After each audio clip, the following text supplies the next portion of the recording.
can't see my face. Can't see my face. You know. Ah! Now I see what Eddie meant. Ah. Okay. Totally not a professional at this, but yeah.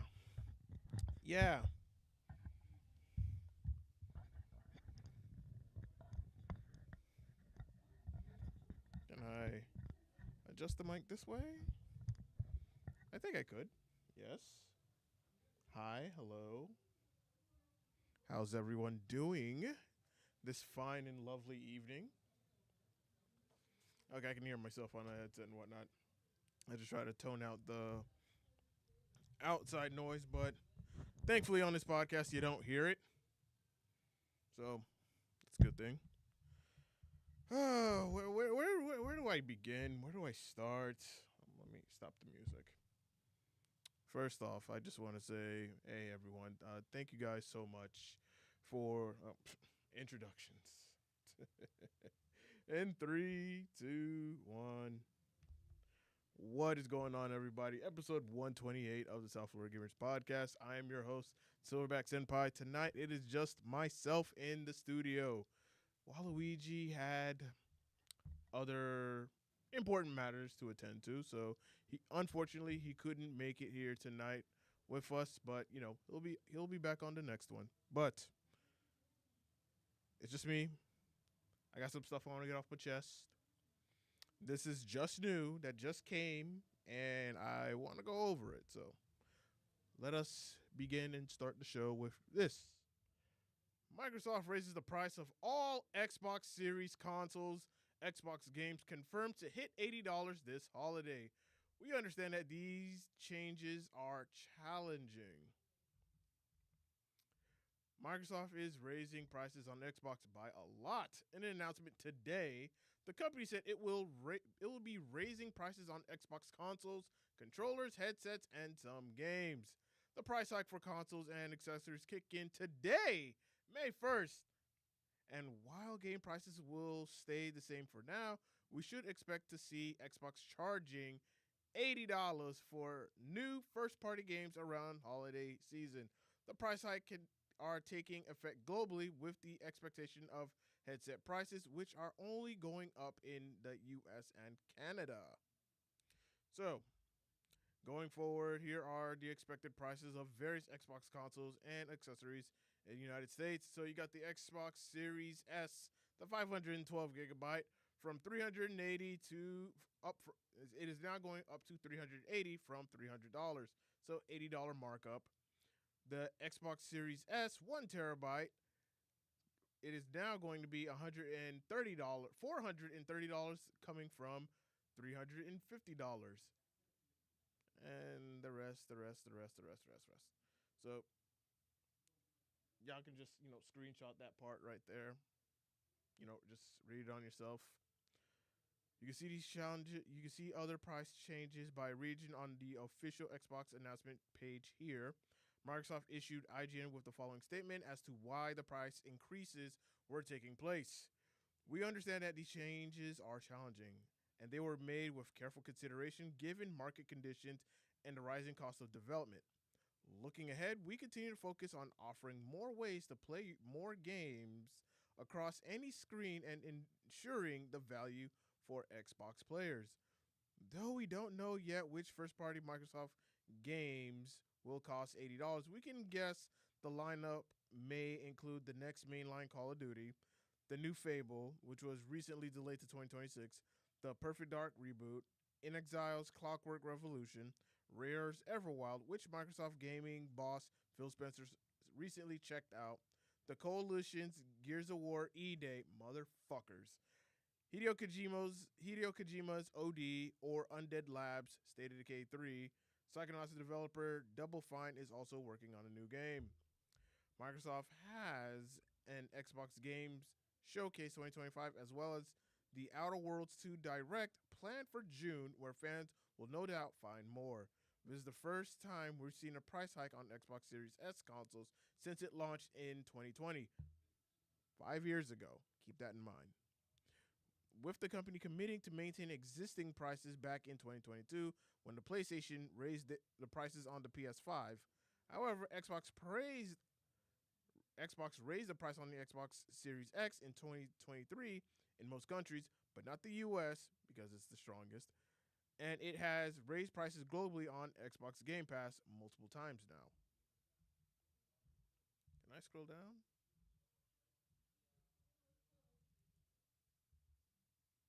The screen froze. Okay. Astonishing as the amount of these prices are increasing might be, Microsoft raising the prices in the first place isn't exactly surprising. PlayStation did the exact thing in the UK, Europe, Australia, and New Zealand just last week for the second time in 3 years. Also keep that in mind.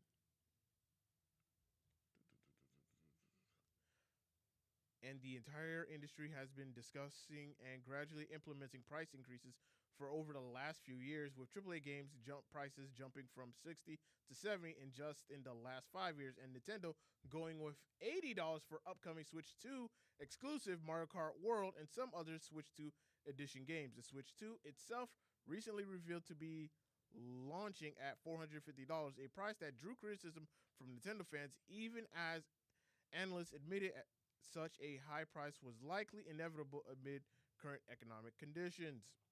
So, with all that said,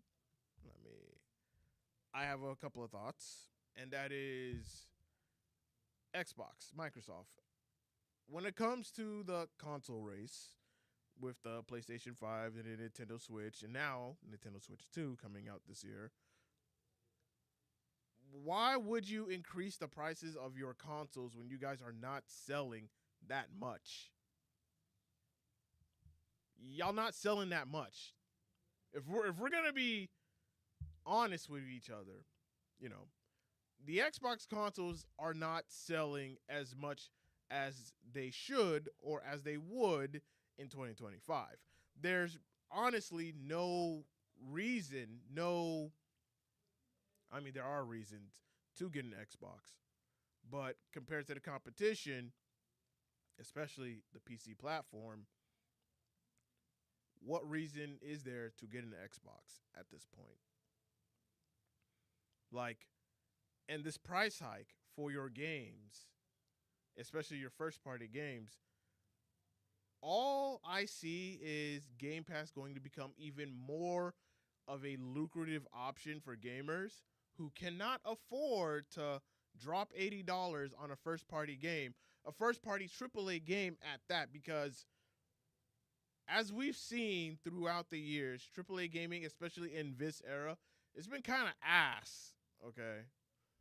Like, you're over delivering and it's underwhelming. You're not making the sales because the fact that you put in so much stuff within the game and it does not resonate with the core audience. Y'all might as well at this point get the old team of Xbox and bring them back and fire the current team that's currently there right now, because this ain't it.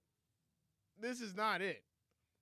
Doing this move is not going to entice people to get an Xbox.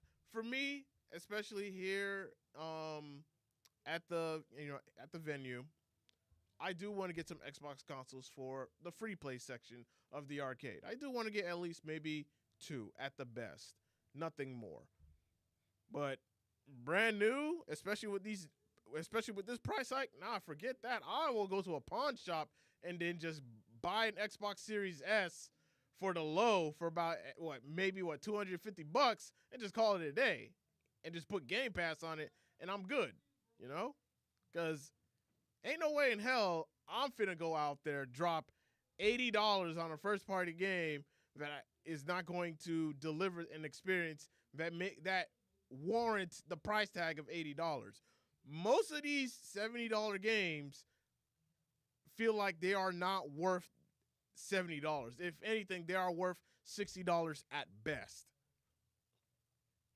It's ridiculous. It's so unreal where the state of gaming is currently going right now, because I'm going to throw blame on Nintendo fans for this one because the pre-orders of the Switch 2 came out and motherfuckers went out in droves to go pre-order the Switch 2. Hey, I'm going to get the Switch 2, going to get the Switch 2.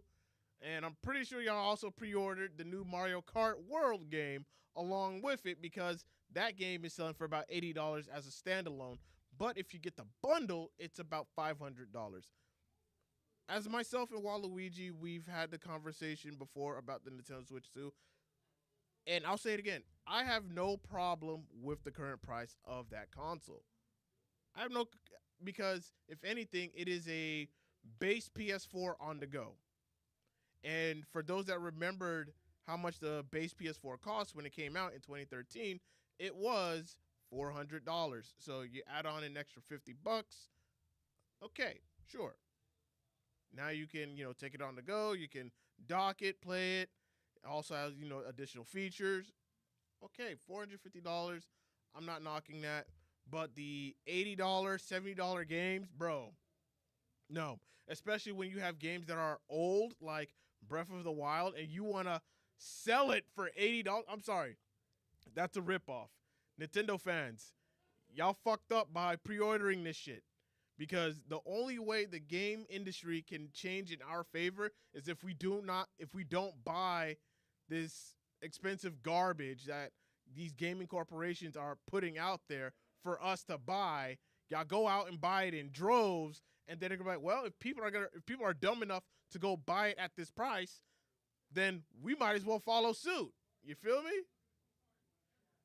And you're just like, what in the hell? Y'all are just fucking up the game right now. Y'all are just completely ruining gaming by making this move. Because now, eventually, PlayStation is going to, jump on the bandwagon and be like, all right, we're going to raise our prices for our first party games to $80. And here's the thing, right? Most gamers, like myself, we have something called backlogs. And I can wait for your AAA games. I'm not in a rush. Granted, I don't create a lot of content with, gaming and whatnot. I don't stream as often unless it's the podcast. But I'm not in a rush to play some of these brand new games. Like the new game that just came out, Expedition 33. I'm still waiting for it to come in the mail because I bought the hard copy or whatnot off of Amazon. Lessons learned, I will never do that again because I wanted it on day 1 or at least day 2, but now I gotta wait a couple of days for me to actually get the game and then finally play it. I'll just do it through GameStop. Just pick it up from there. But I just lost my train of thought. I was going on a tangent and now just like, shit, I just lost my train of thought right there. Okay, AAA games. Backlog. Okay, now I remember. There are those of us who have a backlog of games that we can just go through. Like, I'm not missing any games. I can always go back and revisit some of these older games because I'm not in a rush to play these new games that are going to come out probably at $70 a pop.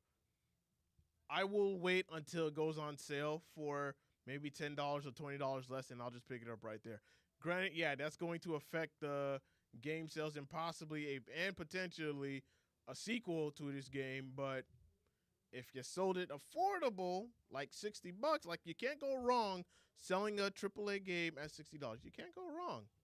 But nowadays, they want to sell you a game at $70, maybe $80.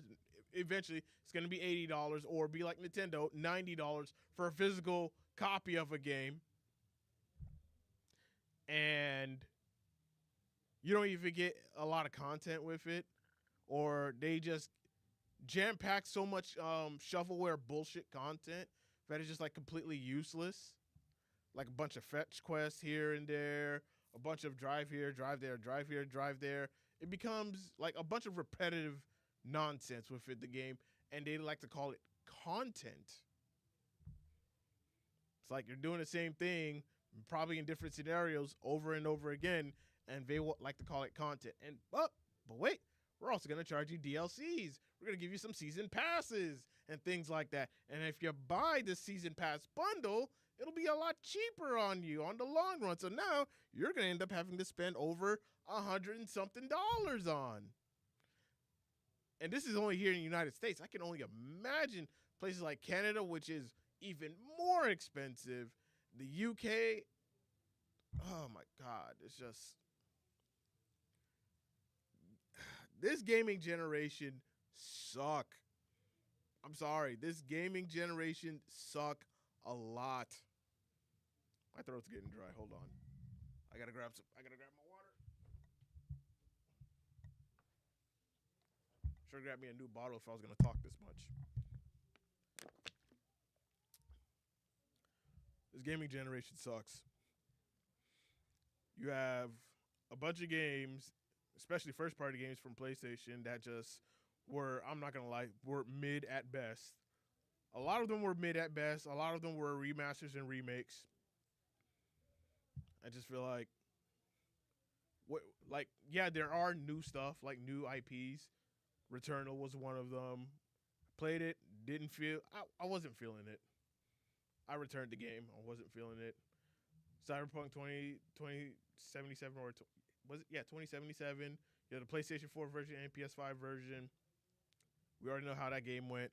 That game was broken on launch. Got my money back. Never again. But I hear that it is working, so who knows? Maybe I catch it up on a sale and I just play it.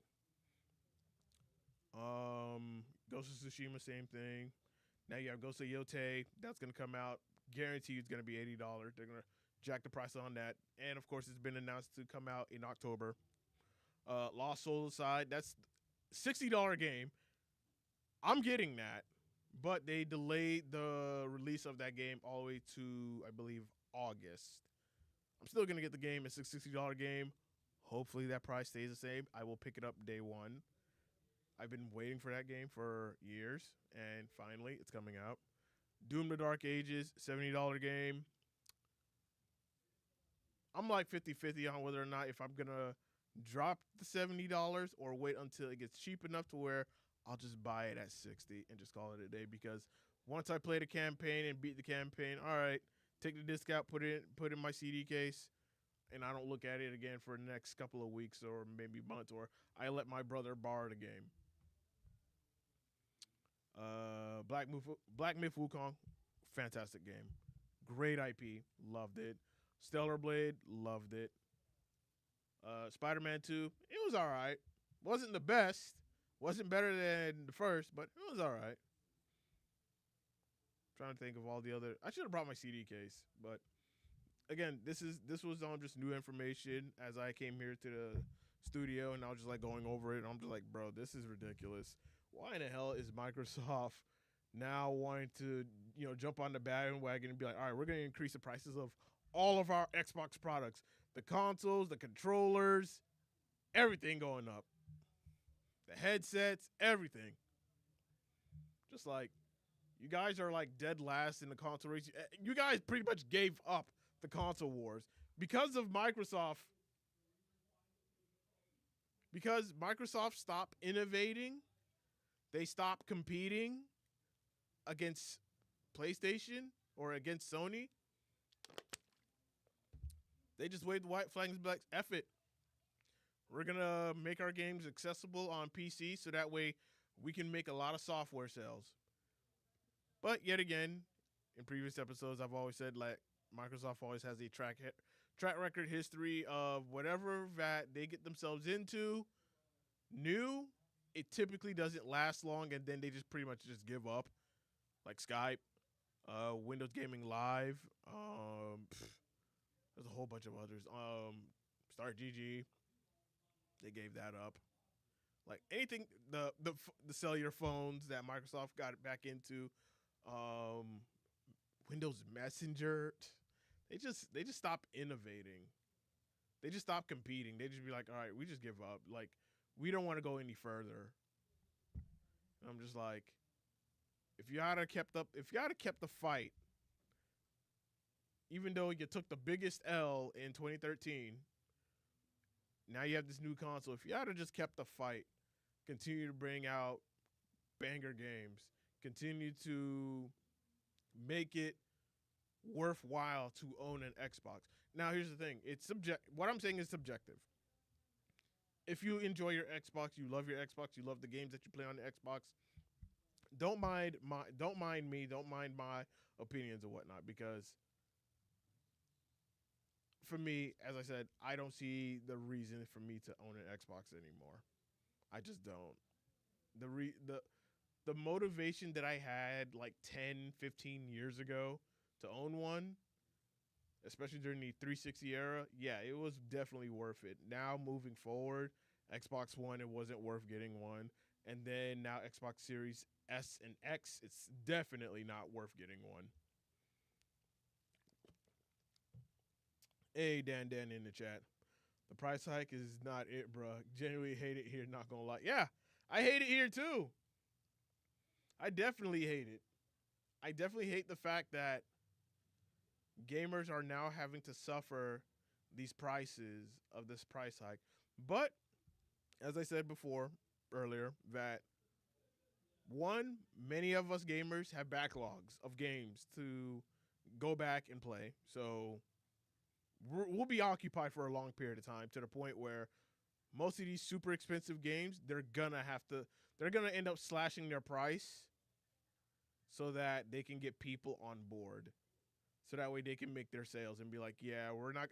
Eventually, the problem is going to fix itself, but we're going to have to suffer first before that happens. Let me be clear on that.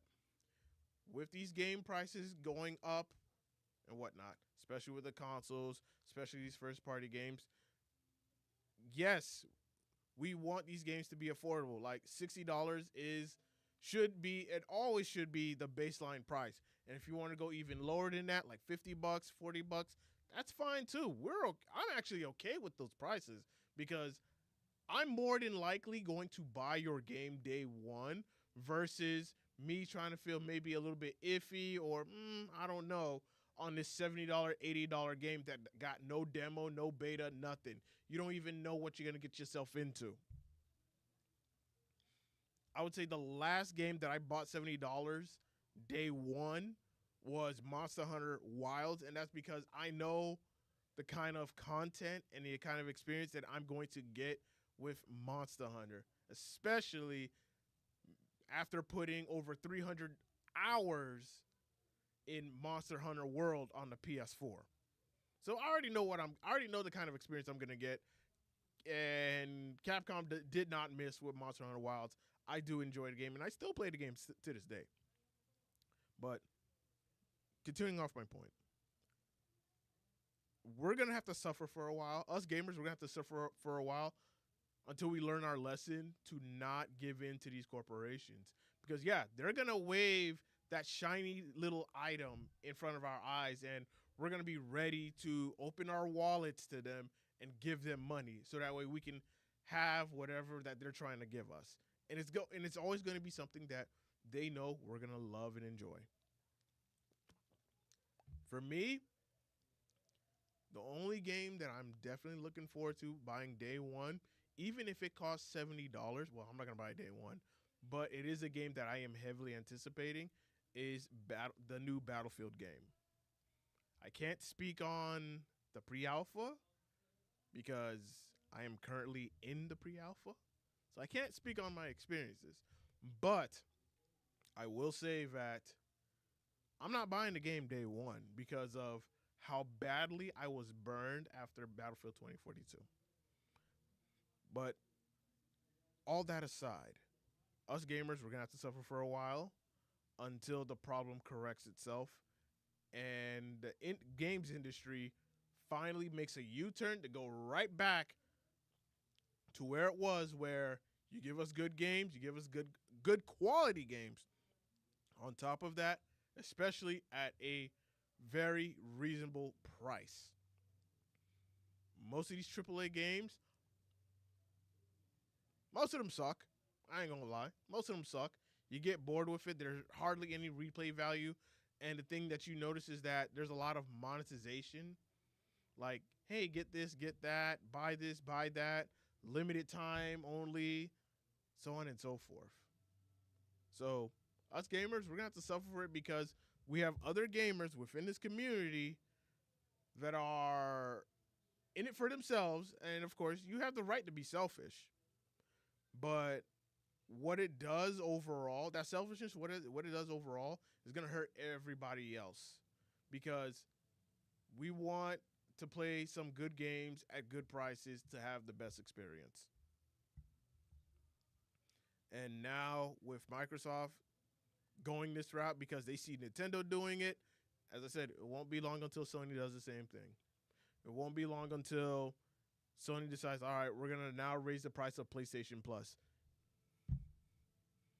All they're doing is going to push more and more people to the PC platform where you can game online for free, where you can find your AAA games at a much cheaper and affordable price because somebody somewhere is selling a game for the low. So there's always that. And of course, the optimization options are always there on PC, not so much on console.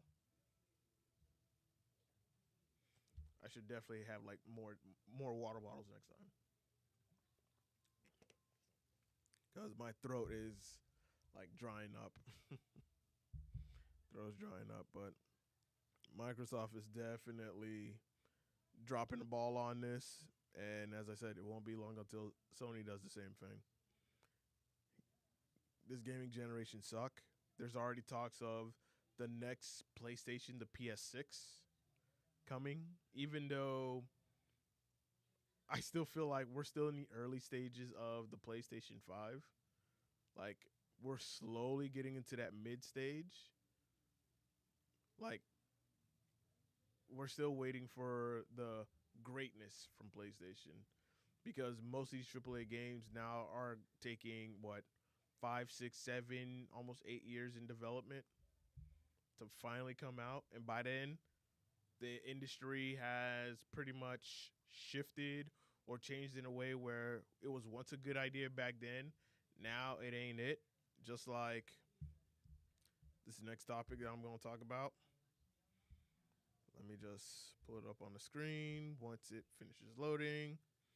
And EA laying off 300 to 400 people, including 100 at Respawn. Go ahead and read this one for y'all. EA is laying off hundreds of people in a mass layoff at the California-based publisher. In a new report from Jason Schreier of Bloomberg, somewhere between 300 and 400 people were let go from the company. That includes roughly 100 people already confirmed to be impacted at Respawn Entertainment after it canceled 2 games. As part of the 2 games were, one of them I think was like a Titanfall game. So that's never happening. Yeah. I remember Titanfall 2 back in, I would say, in the mid years of the PS4. Great game. Titanfall 2 was a fantastic, phenomenal game. It was an awesome game. But fuck EA for releasing that game in between, I believe it was in between Battlefield 5 and Call of Duty. I believe it was between those two times. If it wasn't Battlefield 5, then probably Battlefield 1. I'd have to check on that. But they released that game in between that window, and it fucked over the potential reach that Titanfall would have had. Now, granted, Titanfall still did good. It did good. It did had a huge surge of players playing the game and whatnot once they got tired with Call of Duty. But EA should have been smart enough to be like, hey, Battlefield, we have our Battlefield game coming. Let's delay Titanfall 2 to maybe spring, like somewhere in March, to where they're not having to worry about Call of Duty.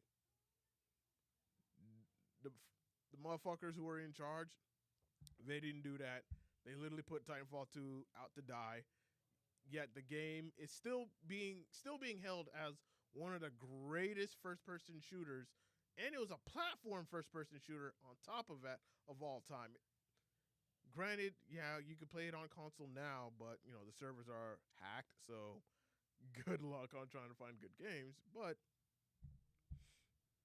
see EA just laying off a lot of people because they end up canceling games because eventually you get to the point you catch on to where the idea was so good to start it up like maybe 8, 10 years ago, but fast forward now, just like, yeah, I don't think this game is not going to do very good. It's not going to get the audience of people that we think it's going to get, and it's going to be a AAA game on top of that. So it's going to require a huge amount of development time.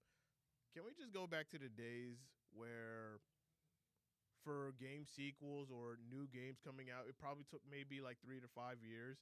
Double A games or even single, indie games. Can we get more of those? Which we are seeing.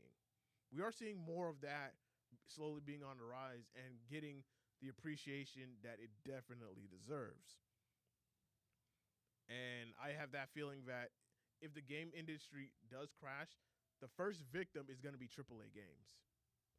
But no one knows how Grand Theft Auto 6 will do, because if that fails, oh boy, that is going to send shockwaves around the entire gaming community. That, yeah, AAA games, as ambitious we want to make them, it's like, this ain't it.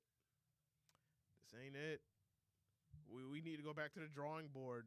We need to do, instead of focusing on trying to milk gamers for every nickel and dime that we got, go back to making games that had a lot of passion, a lot of thought into it, a lot of attention to detail, a lot of things to where you become so immersed in the game and you just completely thoroughly enjoy the game for what it is.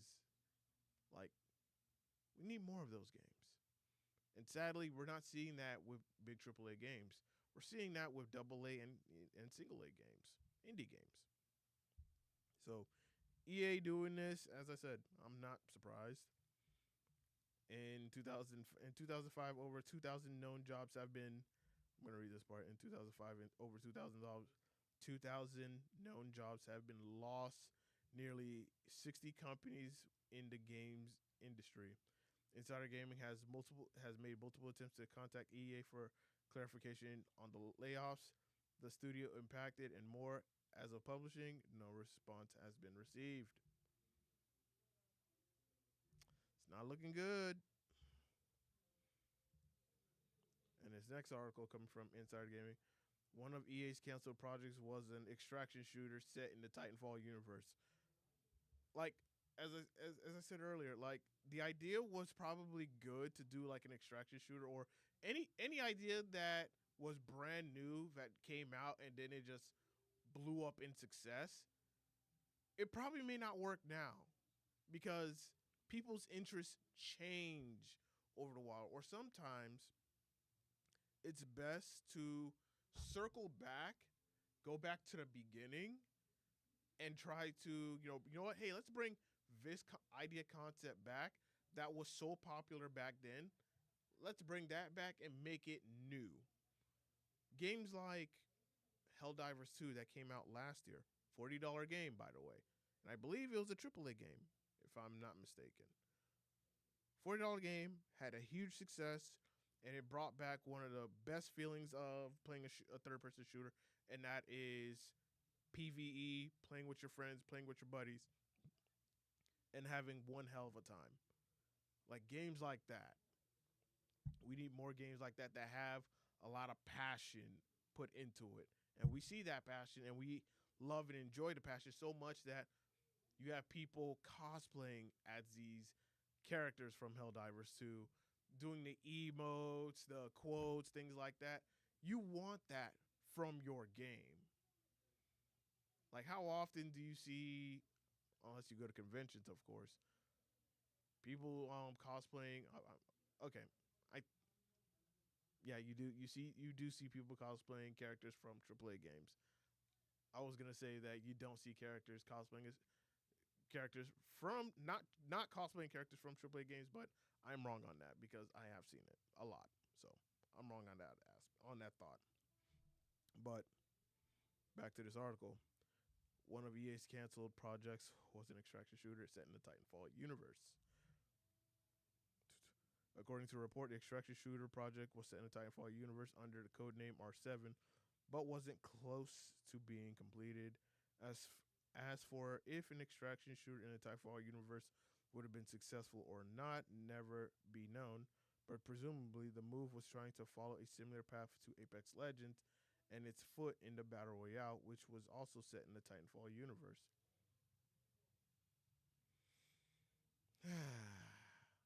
Yeah. So, for those of us that wanted a sequel to Titanfall 3, well, well, it was going to be an extraction shooter, and I know a lot of people don't like more of these other IPs taking the extraction shooter concept and then doing something completely unique on their own. Like, if you want to play a great extraction shooter, go play Tarkov. Escape from Tarkov. Just go play that. Sure, you can play Call of Duty, DMZ, you could do that, but just go play Tarkov. Because that's where that started.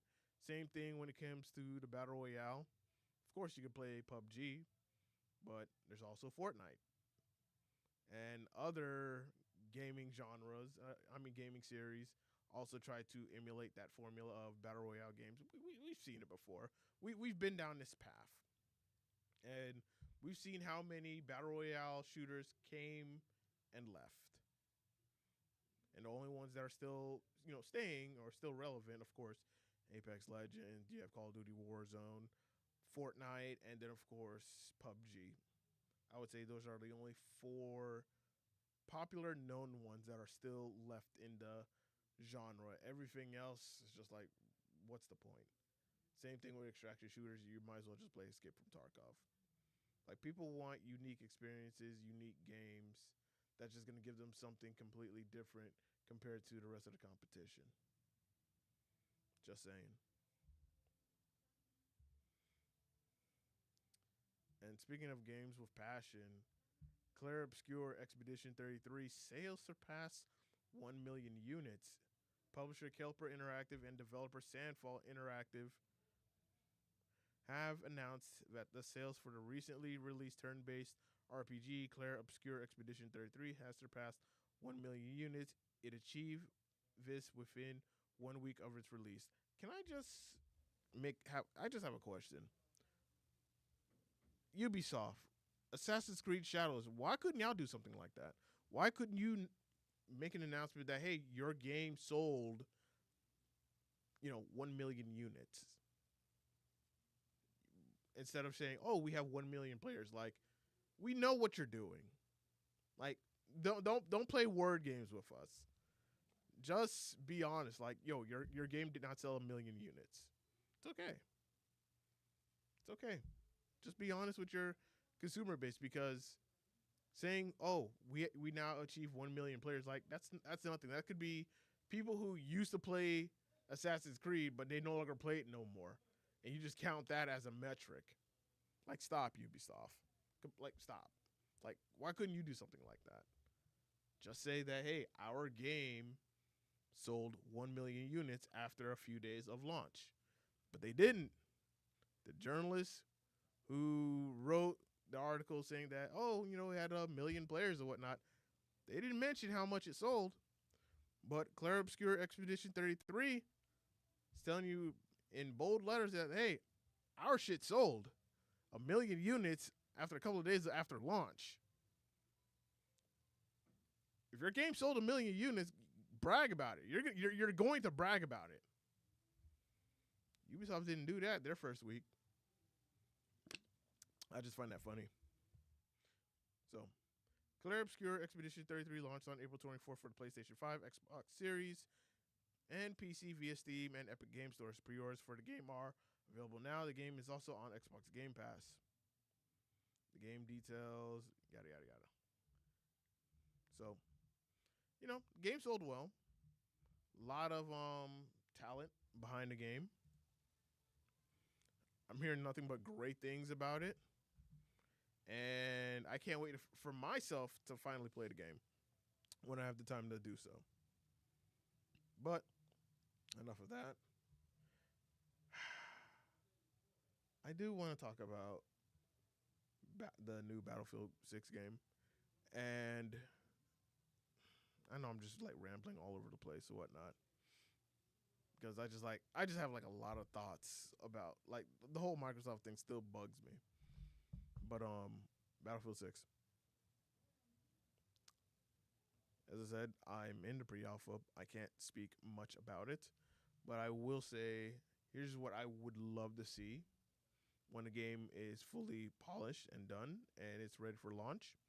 I would like to see server browser with official Battlefield servers from from the developers, similar to how it was in Battlefield 3, Battlefield 4, where you have like official servers, and then of course you also have the custom servers. I would like to see a server browser. I would also like to see a spectator mode where you can come into any match via server browser and spectate the battlefield. It'll be great to make content. It'll be great to see different points of view. You can plan tactics, things like that. I would love to see a spectator mode for the next upcoming Battlefield game. And I think that's about it. Because there's already crossplay, which is a good thing.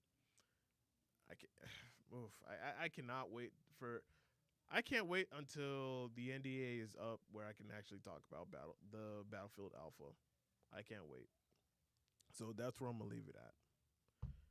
And last topic, and this is in relation to Clair Obscur Expedition 33, is are JRPGs making a comeback? Because the fact that a lot of people really enjoyed Clair Obscur Expedition 33, and I wouldn't say JRPGs are making a comeback because the fact that JRPGs have been, selling very well. It's just that there's a specific demographic of people who want to experience a JRPG or an RPG game, but it's just not in a JRPG setting. Like they don't like the anime setting. It just feels for certain people it just feels weird or whatnot. They just don't like it. They can't get into it, so they want something a little bit more lifelike. And I think Clair Obscur Expedition 33 scratches that itch for those people. So I wouldn't say JRPGs are making a comeback because if anything, they've already been existing. I play a couple of JRPGs myself, whether it's turn-based or action-adventure hack and slash. Still play them and still enjoy them because I enjoy the stories, even though people say that it's they don't. It's like you're watching an actual anime, but you're also playing the game. I enjoy it. Okay, that's just me. But as I said, it's subjective. So I think that's about it as far as topics goes. As far as I'm concerned, still not happy with the whole Xbox raising their pass. Let me look at the quote tweets. Let's look at the quote tweets, y'all, because I ain't doing much of anything. I'm just like shit talking. Uh, everyone, this is coming from MAttack45. Everyone saying thanks to Nintendo. You do realize it's your fault, right? All you had to do was don't buy the console and the games, but sadly, normies and idiots ate the slop up. Now they're blaming Evil Orange Man for something he didn't even do. Normies killed gaming. This one's from Joe from Seattle. Gaming crashes here, baby. Let's go. Concept of understanding. Thanks, Nintendo. You're the best. Thanks, Nintendo. We all knew it was going to happen, but that doesn't mean it's good. Let the backlash begin. Thank you, Nintendo, for encouraging every other company to show their greed. Microsoft being one of them. Maybe it's time for a new hobby, fellas. Yeah. This is coming from Notori, retro VTuber. Remember the time when console prices lowered when nobody buys it? And yet another reason why you should boycott Xbox slop if you haven't done so already. If you're blaming Nintendo for this, you're a moron. The article itself quotes that they aren't doing this because of given market conditions. Blame the president you voted in. Everyone says thanks to Nintendo as if these companies weren't already planning on doing this. Fuck that. Thanks Nintendo. And no, I don't blame fucking terrorists. I don't like Trump, so don't pull that shit. This is simple because of company fucking greed. Thanks Nintendo. Fuck y'all. Fuck Nintendo. Fuck Xbox. Fuck PlayStation. Because we all know they're about to do the same thing. Fuck the gaming industry. Fuck these greedy corporations that try to find ways to charge us more and give less each year. I'm tired. Fuck you, Nintendo. Fuck this industry. Oh man. Oh man. It's just funny. It's funny just watching this, seeing all this happen. It's funny. As I said, the gaming industry they're gonna hurt a while, but eventually it's gonna come back around. And yeah, once companies realize that they're gonna be losing a hell of a lot more money, they'll change things around. But we're just gonna have to suffer for it for an extended period of time. Who knows how long? So anyway, y'all, I'm gonna go ahead and end the stream.